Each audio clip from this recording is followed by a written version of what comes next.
So I'm always looking for new sounds. And as an electronic musician, my day mostly consists of experimenting with them, both electronically and acoustically. And the most intuitive workspace for me has been the digital audio workstation, because it allows me to manipulate sounds with great precision at the speed of my own thoughts. But if I wanted to create something with a tangible element of instrumental music, the lack of control I have over the physical world becomes really frustrating. But I can play instruments, and I really love playing them, and I also love playing with other people. And I actually believe that playing with other people will be what makes music human still for ages to come. But as a composer, it's really hard to learn every single instrument there is out there, and I don't really even care to. So to gain full access to the world of instrumental music, to be able to create three-dimensional spatial music, notation would be the most obvious choice for me to communicate my ideas. But notation, in my opinion, is a very limited syntax.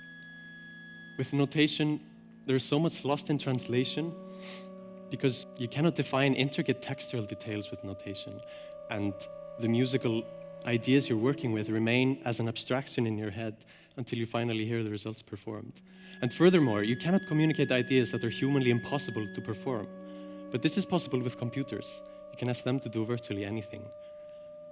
But you would always have to listen to the results through headphones or a speaker system. And that's when you lose the tangible aspect of music performed in space. So a vibrating three-dimensional body is far more interesting than the two-dimensional membrane of what we call a speaker.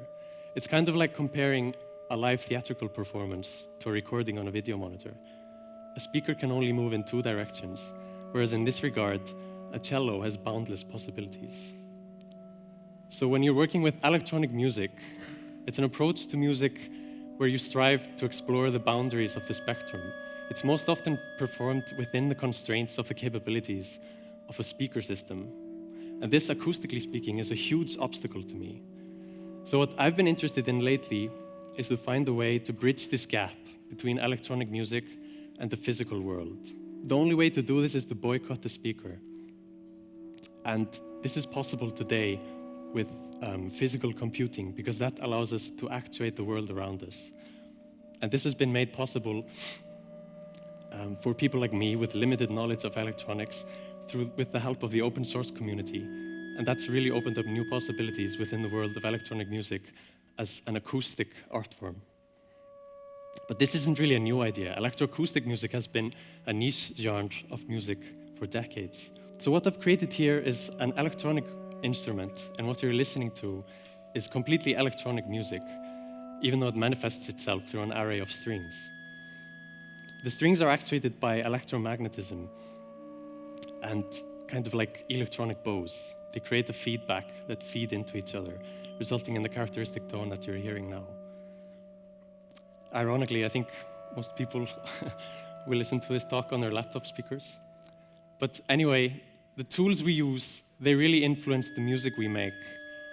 And new technologies have spawned whole new genres of music. The tape machine, synthesizers, Ableton Live and so on have all made a huge impact on what we call electronic music today.